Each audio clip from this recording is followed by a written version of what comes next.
Hey there, are you grieving the potential loss of a loved one or feeling overwhelmed with the loss of someone you care about? If so, you're in the right place. Lisa Hartung here, and this podcast is designed to guide you through topics surrounding death and dying. We'll dive into multifaceted aspects of grief, offering you a blend of personal stories, expert insights, and practical advice for your grief journey. May this be a safe space for you to learn, listen, and ask questions about your own life and loved ones. So grab your favorite beverage and let's dive in. Today we have Leon Roberts here with us from Knowlton Hewins Roberts Funeral Home and Cremation Care. I'm so grateful for you joining us today, Leon. I have a personal connection to you. You've really been the undertaker of our family, having helped us with my cousin, my uncle, my grandma, and then most recently my mom back in 2022. And as soon as I started this podcast, I said, I need to talk to Leon because you have such a unique outlook on death and dying and the whole funerary process. And I just wanted to have you on so that you could kind of share your experience and, maybe give any tips to our listeners who are perhaps going through the same thing. So I thought we would start out today. I think this is also very unique. You are the sixth generation of a family funeral service. So Yes. I was incredibly amazed at that. Like thinking back, so in 1840, your great great great grandpa Yes. was a cabinet maker and an undertaker, and then this has just carried on throughout the years. So maybe you could start out and say, like, did you know at birth that you were going to do this as a profession, or how did that work out? I didn't, and I helped my father and my grandfather out during my early years. I delivered flowers, and I went on transfers with my dad, like when we pick up someone who's passed and bring them back to the funeral home. So I did that with them, and I didn't like the long hours, the evenings, being on call 24 hours a day, working weekends. And so it wasn't something I looked at like I was going to do. And I actually said to my father a couple of times, I'm not going to be doing this, and so off I went. He encouraged me to go see the world. I came back into the business as my second career, I guess I could say. Yeah. So I was a little more mature. I didn't feel like I was really mature enough to do that either when I was 18 or 19, so I had other things in mind. So you went off to college in Arizona? Yes. Yep. And then worked in Chicago after that for 10 years. I was a trader, commodities trader. I got tired of that rat race and came home, and I was kind of in limbo for a year. And then I said, I started working for the funeral home part-time, and they were looking for somebody, and they were looking all over the country for somebody. It's not easy to find help in this business. So I said, wait a minute, could I do this? Is it too late for me? They said, no, but you have to go to school. And so I just went to a year to school in Atlanta and came back, got licensed, and been doing it 32 years now. Oh my gosh. I love that you were able to go find your own path. And then it wasn't like you need to do this, Leon. Yeah. I had no pressure, which was great. I had no, and I love my dad to death for that. He never pressured me. I mean, I got pressure from the community more than I got pressure from my dad, but it was really nice that he let me do things on my own, and I came back into it because I wanted to. And so it really worked out great. I could have made a better plan. So your sister Lynn also works with you, and she's a licensed funeral director as well, and she did more of the running the business, and I was more of the day-to-day person. Working. I was kind of like a player coach. I did everything that all the people that worked for me did. Clean toilets, do everything. Nothing's beneath me. So anything you need, it's just help out. Yeah, and I think my that's sister, great that you can tag team, right, with strengths. My sister's wonderful. She has things to offer that I'm not so good at. So we made a great team. And neither of I didn't have children, and my sister's children are doing something else. So we had to make that decision about 4 years ago to what we were going to do in the future. And so we ended up selling a business. Yeah. It was really hard to do. It was kind of bittersweet because I think we're in a way glad we did. It's a different climate now, and we're up in age. But 6 generations saying goodbye to that it's still a little difficult to think about sometimes, but it's the way it has to be, I guess. And it enabled me to still work in the business for the new owner, and they'll keep me on as long as I want to stay. So Yeah, and that's great. And you were very selective in who you chose to be the next generation of this business, correct? yes, yeah, we were approached by a couple big companies that are buying up a lot of funeral homes, have bought up a lot of funeral homes, and one's out of Texas. They approached us.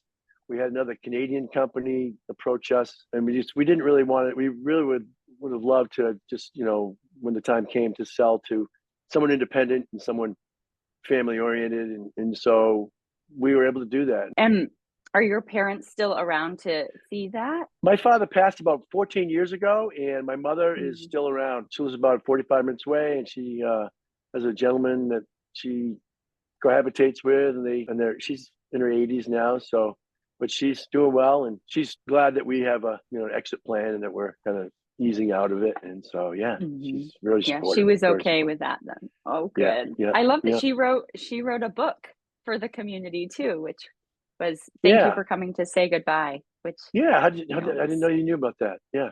I know, I did some research, Leon. Oh, yeah. She wrote that with the help of one of the casket companies supported her in that, and she was really proud of that. And we do a lot of talking with children at the funeral home, and that was really what it was geared towards: inviting children to come and letting them experience that at their own pace. She did wonderful work with children, and my sister continued that on, still does today. Yeah, I wanted to touch on that actually. Like, this is such a passionate business, right? Yes. There's a lot of emotions, and I'm Mm. sure you see the whole spectrum because when someone passes, it could be sudden or it could have been really, drawn out, Yeah. and this is more of a blessing.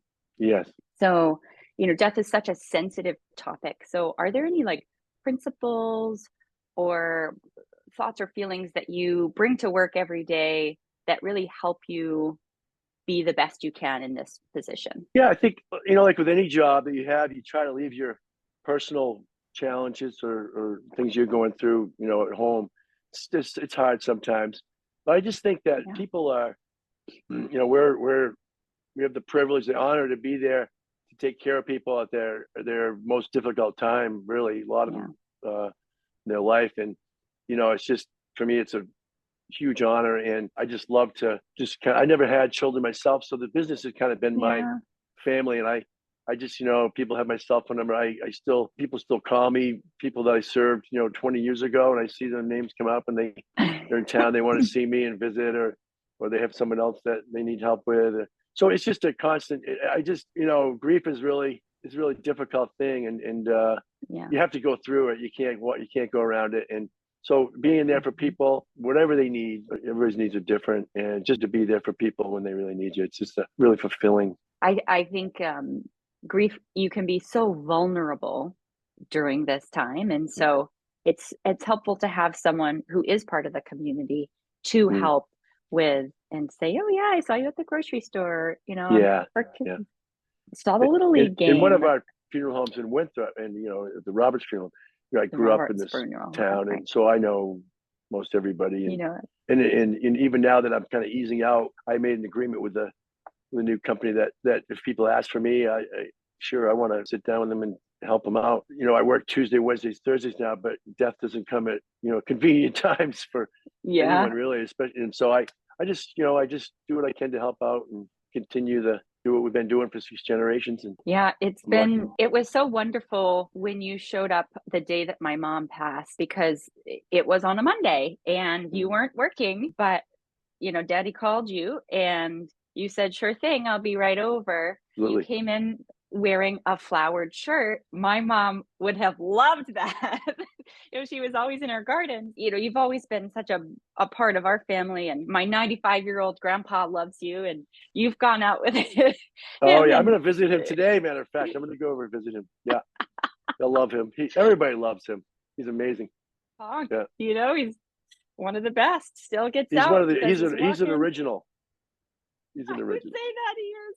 He's known the whole family, your whole Yeah. family. And so during my grandmother's, his wife's funeral, my sister and I did a little skit about playing off of like what grandma and grandpa, a Yeah. conversation with grandma and grandpa. Right. That was so And good. it was more of a joyful service, where people were laughing. And after, you'd said, wow, it's not often that we see a service that's so light, and Hmm. people are really rejoicing in this person's life, and the light that they had. So Certainly. you've seen thousands Yeah. of services. What do you think, as people are planning to celebrate their loved one, what do you think is really the recipe for success? And it might be different for every family, but It is, it is different for everybody, and every person who dies is a different circumstance, and it's never the same.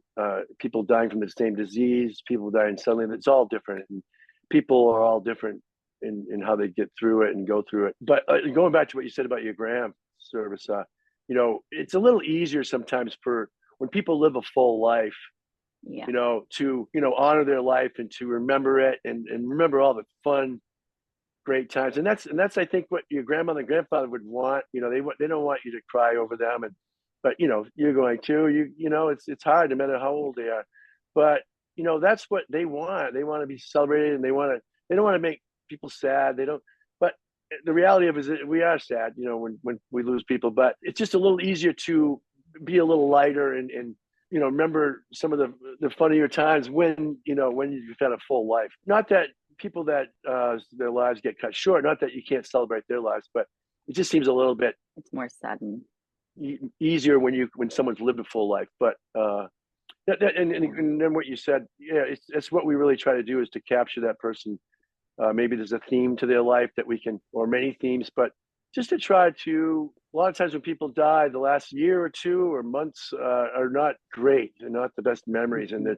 sometimes it overshadows their whole life. So it's really important to remember the good times. So you try to stir that up, and it does facilitate memories. And I just kind of like to let the family lead me. I Mhm. just kind of let them take me where they want to go, and I help them through that. Yeah. That's helpful, as you have experience, then that they could share their wishes with you, and then you can help them kind of create that, and honor their loved one as Yeah. they would have wanted.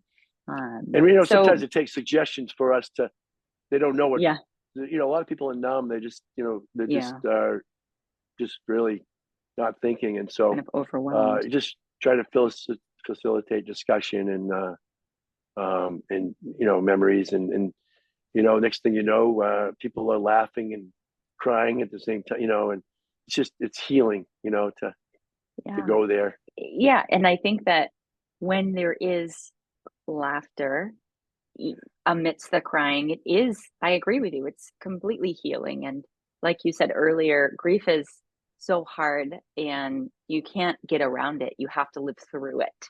Yeah. And I think that's something that in today's culture is really difficult, Hmm. for people to do.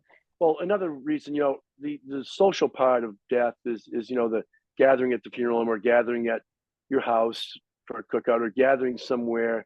That's the social part that seems to be so important for people to share their grief with people. They saying, grief shared is grief diminished, and it's true. You feel better. Oh, I mean, I've been through this too myself, and people are like, well, you go through this all the time, you must be used to it. Well, no, not with my dad. When he died, I was a mess just like everybody else, right. and I Oh, found myself doing the same things that people do. Talking, telling my story, and it helped to talk to other people, to have people around. And before that, I gotta say, I don't think I really knew what people went through. It's hard to understand mm, what they're going through if you've never been through it. So yes. that really helped me, 14 years ago, to really see firsthand what some To people go through. Yeah.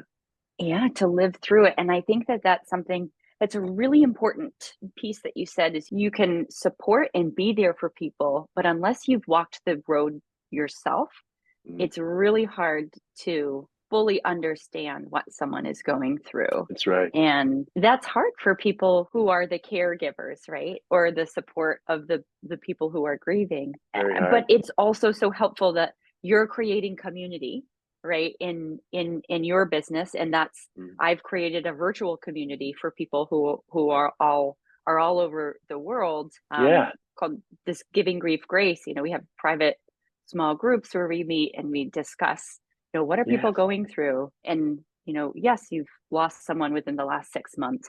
So yes, we're all on that same path. Yeah, you learn a lot of other things. Just going through life without even being a funeral director. But people need to tell their story. It helps them Yes. to, and they can tell it 100 times in a day, and no, they don't get tired of telling it. And I know I went through the same thing.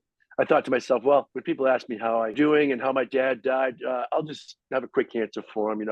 They're just being nice, and then I find myself sitting there talking to someone for 15 minutes at the grocery store, and then they walk away, and I was like, wow, I just talked that's the fifth person in the store I've just talked to for 15 minutes. So it is helpful to be in a safe environment and to share your grief with people. And it's a joy to share the story of your loved ones that have passed. And at the time of this recording, yesterday would have been my father-in-law's 67th birthday. And so we spent the day really celebrating him and telling stories, and we continue to tell stories of him. I was never able to meet him myself, but I feel like I know him from the stories that the whole family tells. And so, and the grandchildren they learn about their grandparents and great grandparents through people talking about them. Yeah, it's the oral history, right, is so important. So keep telling our stories. It helps you grieve. It helps on that journey.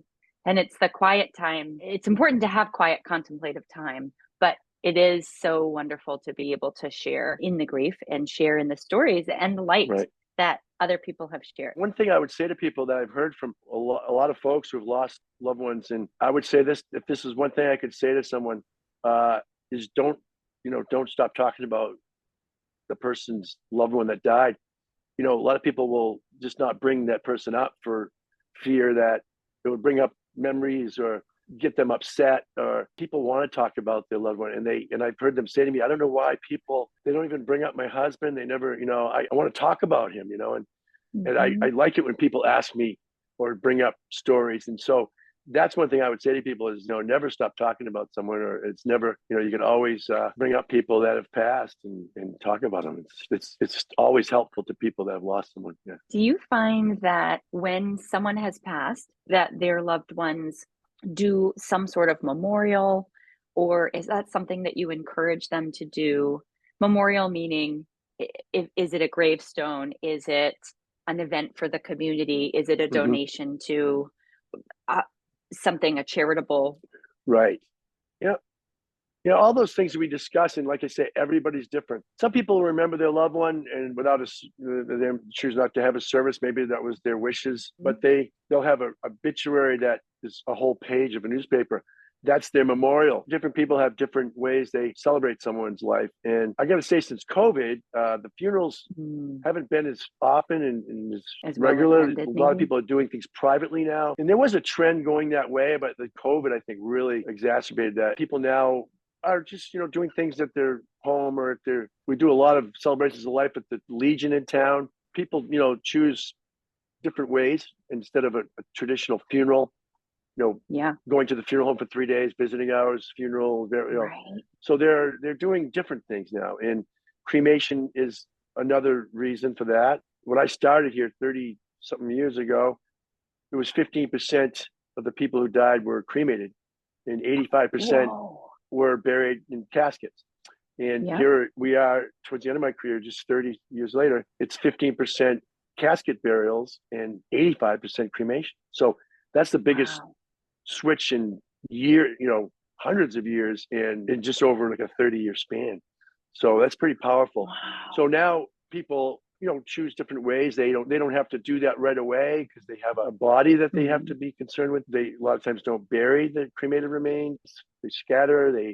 So there's, cremation has opened up so many avenues and so many different ways that you could normally not celebrate somebody when you had a full casket, a body and things like that. So it's opened up a new opportunity for funeral directors or funeral homes to try to find different ways too. And I find that people now, they used to come in and say, we want to do what the Joneses did, we'll do the visiting out and just pick a casket, for us. And they just want to do what everybody else did. Now it's the opposite. Now they come in and they it's really kind of easier to serve people now because they tell you exactly what they want. There's no guessing. This is what we want. This, and they're all different. And so it's completely different than it used to be because now you used to guide people, and now they're more less telling you what they want, and they have a good idea of it usually. And with cremation, like you said, opens up a whole different ways. A lot of different ways to do that. Yeah, I was thinking of that too because you're based in Maine, and 8 months out of the year the ground is frozen. So yes, so we have to wait until the spring. We stop burying even cremated remains and people usually around November, and then we have to hold all those people at the funeral home. We have a facility that we use for that, and right. And then in the spring we make arrangements to have the services and inter all those people. Yeah, so it's something they don't do in a lot of other states. And well, right, like even New Hampshire, I'm in they North Carolina. Don't do that. So, yeah. Really? Well, it's enough south, right? Yeah. So we're a little. So then the spring is a really busy time for you then to catch up on. I used to get out of work. I used to get out of school when I was in junior high and high school to help with what we call them spring burials. All the people that we have to take care of in the spring, get them to where they're going. So I used to get out of school, like the potato farmers up in Aroostook County. They used to get out of school to pick potatoes, So I used to do the spring burials and get out of school for a week at a time. Yeah, and the teachers had no problem with that. It was just part of what we did. It's just a known in Maine when the ground thaws. That's the opportunity to.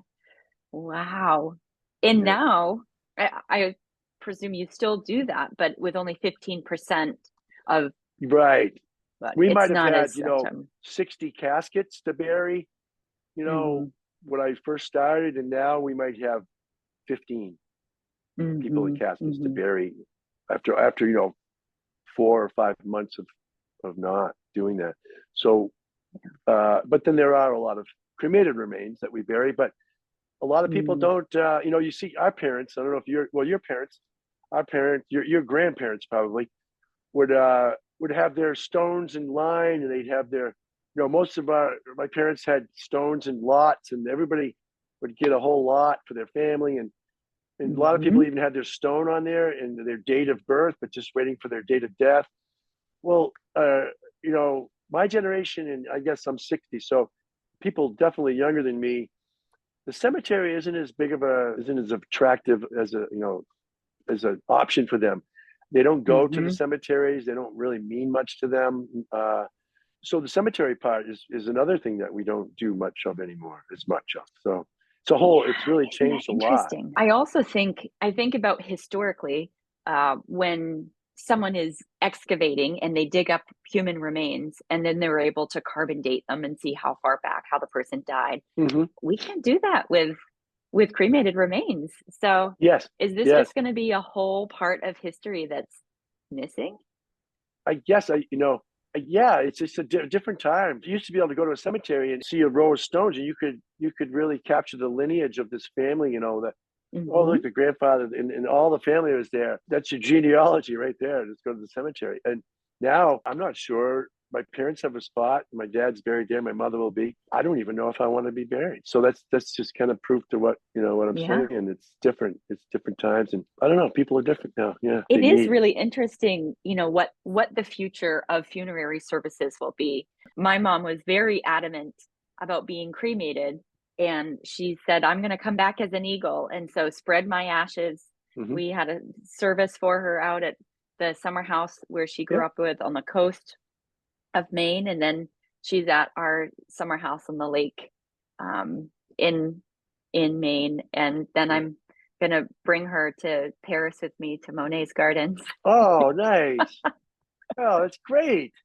I actually had a gentleman who passed. He had challenges, and he loved superheroes, and he loved the pyramids. So he always had superhero shirts on. When the funeral happened, all the time, everybody had superhero shirts on, and there seemed to be a theme that he had he traveled a lot of places in the world, but he never made it to the pyramids. It was just kept coming up that he never made it to the pyramids. So I was just happened to be going to Egypt 2 months after that funeral.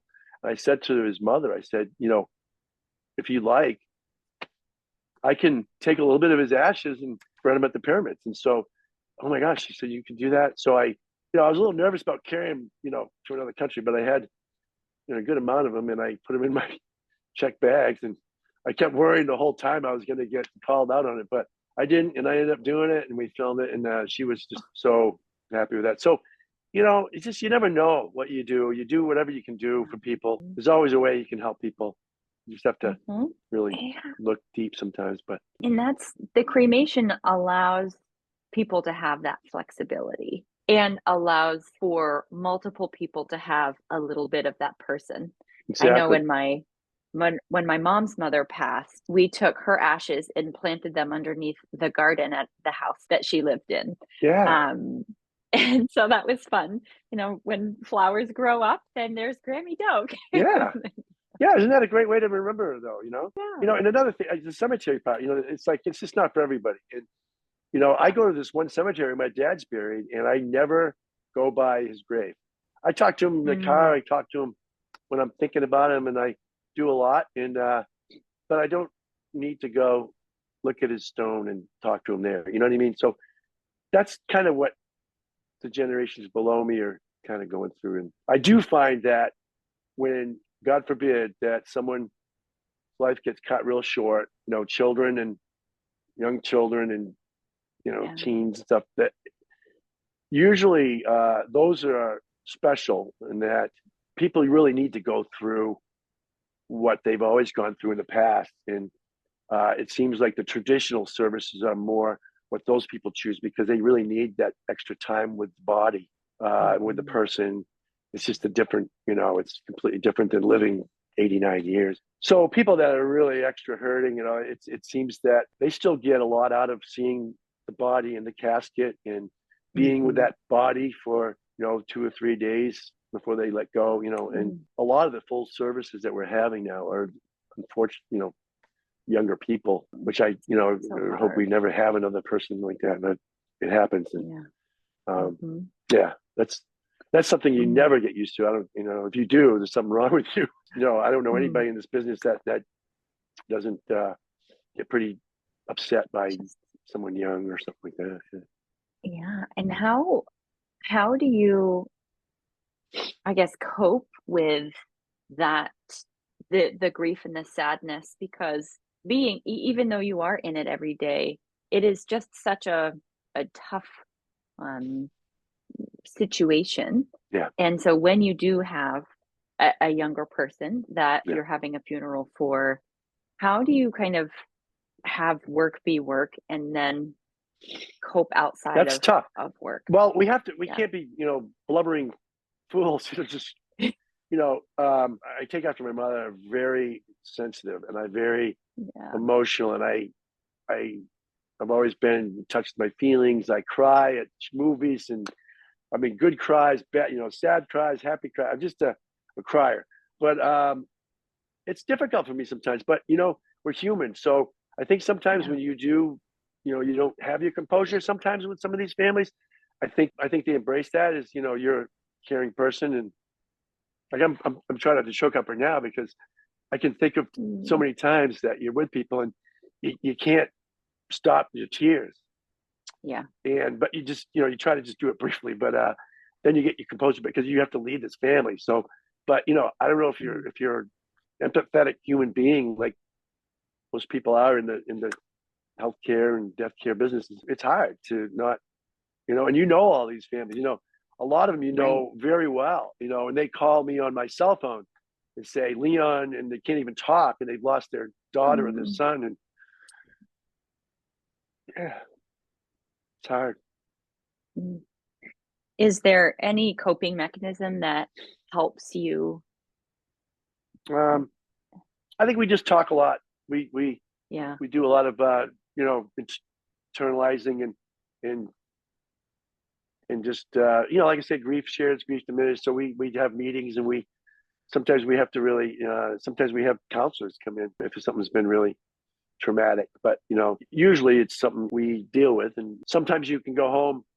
I have a hard time at a 95-year-old's funeral when people like you are talking about him, and it's just so touching, and it's all emotional, and it's, it hits you. It just hits you. But it's touching and it's moving when you feel this love this family has for that person, and it's just like, it's a good feeling, because there's so many families that aren't like that, and that's another thing I would say. Uh, People say, "Isn't it sad in this business?" And you must be sad all the time. There's a rewarding part of it, and it is sad, and sometimes more sad than other times. But the saddest part, I think, for me, is seeing the families that aren't families. Well, there's a lot of blended families. Not to say that they don't; some of them get along fine.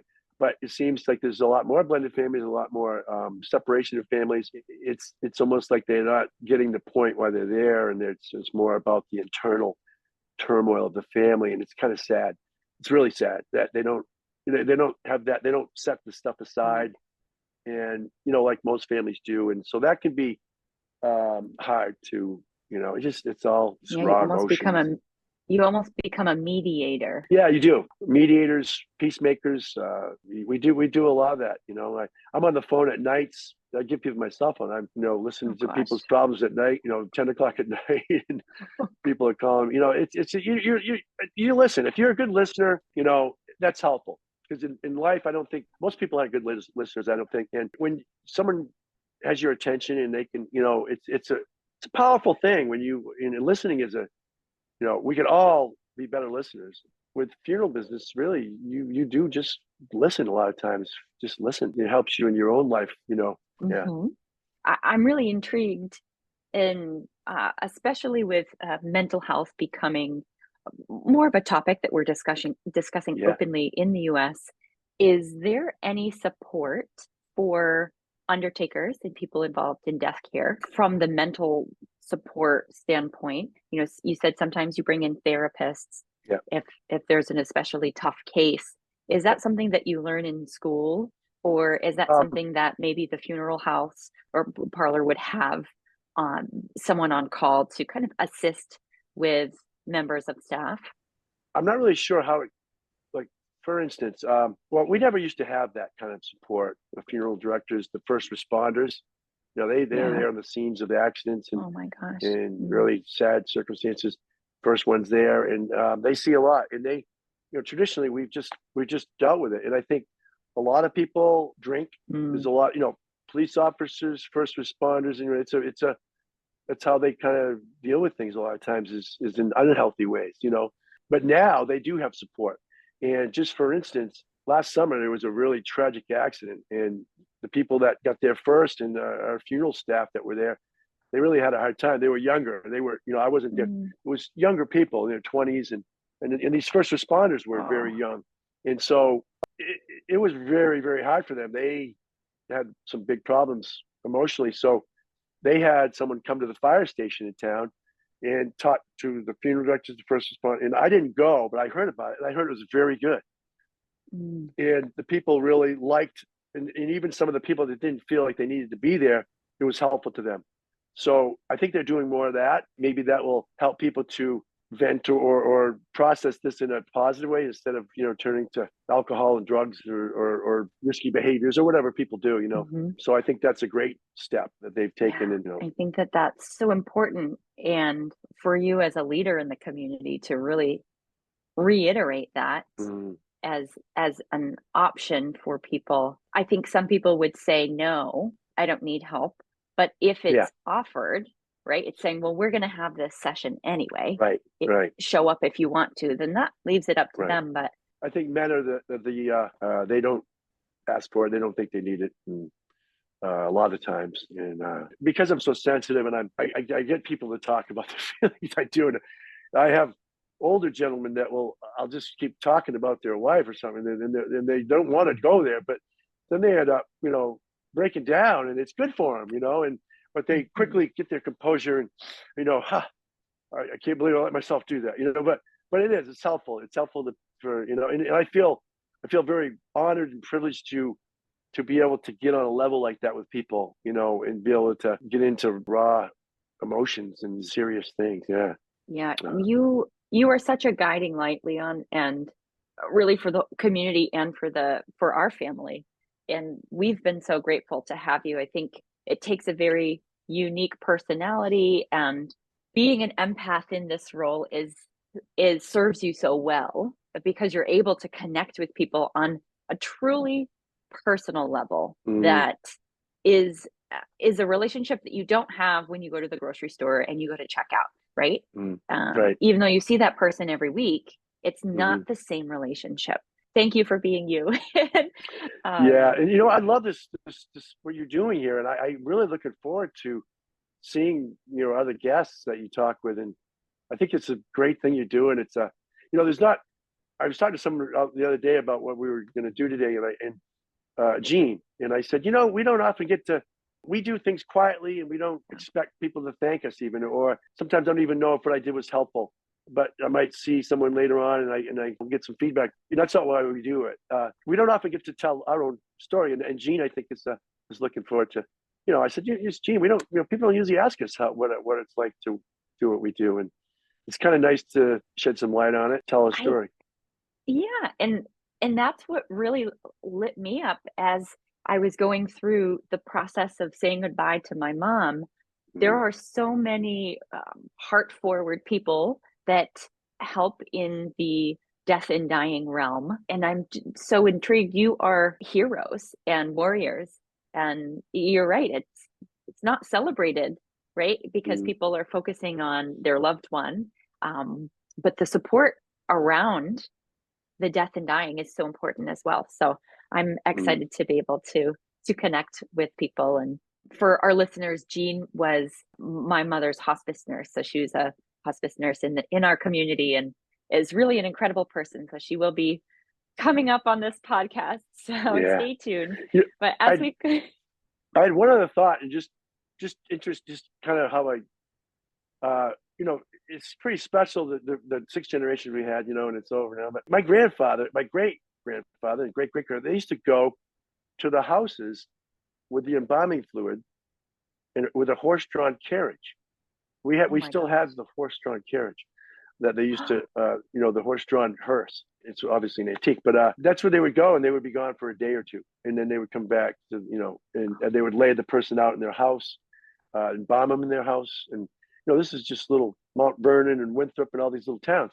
And now here we are today. And I just, it's really neat to think about when this started, and what they used to do back then, and now what they're doing now, and how much has changed, and how we have to adapt. And so like you said earlier, it's going to be interesting. I don't think anybody really knows where the funeral business is going to be in, say, 10 years or 20 years. And that's going to be, it's going to play out, but I don't think anybody really knows right now. So I don't know, just a thought. Yeah. And is there any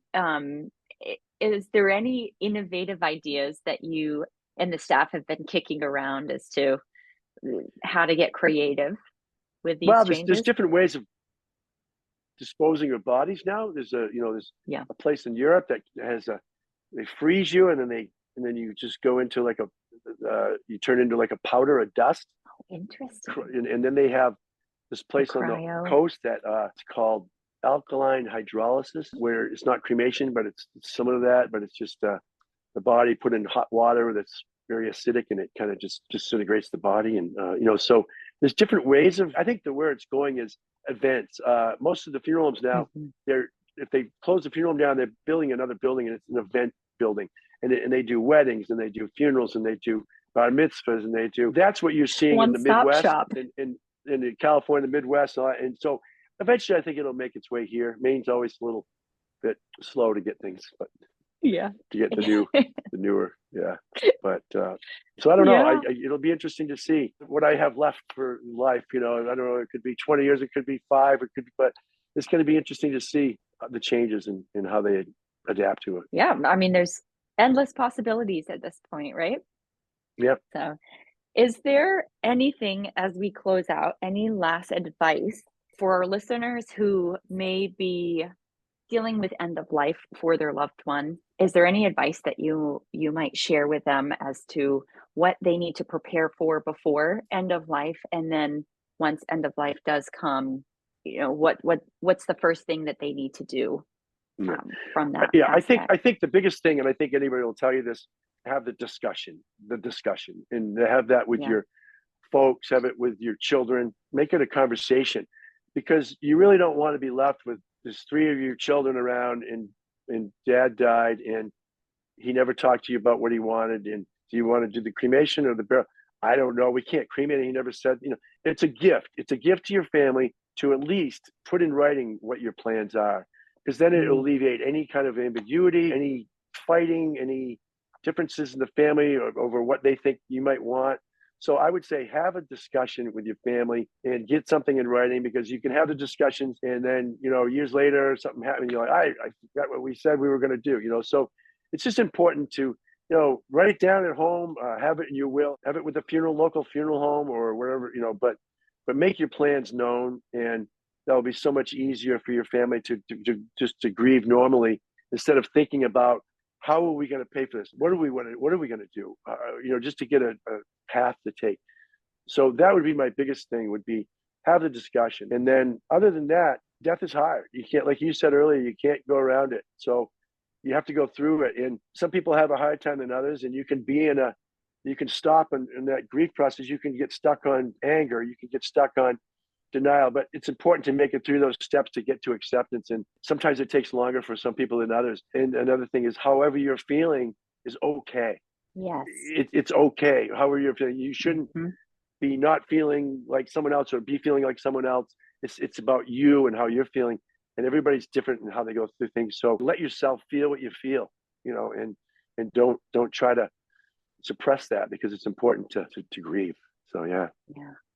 I guess couldn't agree more. That's helpful. Well, Leon, it's so helpful. Oh my gosh. And from someone who has this as your day-to-day, it's really refreshing to hear you say, feel those feelings, sit with them, and really be with them, because as soon as we sweep them under the rug, it just eats us up inside. So if you sweep under the rug, they're going to come back. Yeah, they're going to come back. You can't just and keep sharing their stories. Like, bring that light to life, and never stop sharing the stories, and honor them in any way that we can. So well, Leon, it has been such a pleasure to chat with you today. Thank you so much for being here. Thank you. And we will put some links in the show notes if you want to hear about Leon's 6th generation history. It's so cool. And we'll put a link to the book. And thank you again for your time, Leon. I hope you have a great day. Okay, you too. Thank you. Bye-bye, Lisa. One more note is I did fact check my earlier interview, and you can carbon date human remains in whatever form. Leon and I originally recorded this episode in February of 2024. In March of 2025, Leon lost his sister, Lynn Roberts Reed. And Lynn was such a light in the community. Personally, I am just so grateful for the time that she spent with all of us. And I'm sending my heartfelt condolences to the Roberts and the Reed family. And I just wanted to say one little anecdote about Lynn. When my sister and I were in grad school in England, my cousin passed away unexpectedly, and we weren't able to be there in real life. And Lynn went out on a limb. She wanted to make sure that we were able to attend the funeral. So she rigged up a computer and a video camera, and this is before Zoom was even a thing. She did a live stream of the funeral so that my sister and I could attend and be there with my family, if not in person, but virtually. And I'm so forever grateful for Lynn for thinking outside the box and just being that innovator for the community. So again, sending my heartfelt love and condolences to the Roberts and Reed families, and sending my love to all. Thank you so much for everything that you did, Lynn. Thanks so much for listening to this week's episode of Giving Grief Grace. If you found the content interesting and think it could help a friend or a loved one, please share it with them. Subscribe to this podcast and get a weekly dose of positivity. And while you're at it, please leave a review. If you enjoyed the show and want to support me financially on my grief journey, I'm raising funds for Project Purple, a nonprofit whose mission is to see a world without pancreatic cancer. I'm doing this by running the New York City Marathon in November 2025, and I'll leave a link to my fundraising page in the show notes. If you've lost a loved one and are looking for support in an online community, consider joining our free private Facebook group, Giving Grief Grace. May you be kind to yourself in the week ahead and give yourself grace. Thanks so much for listening, and we'll see you next week.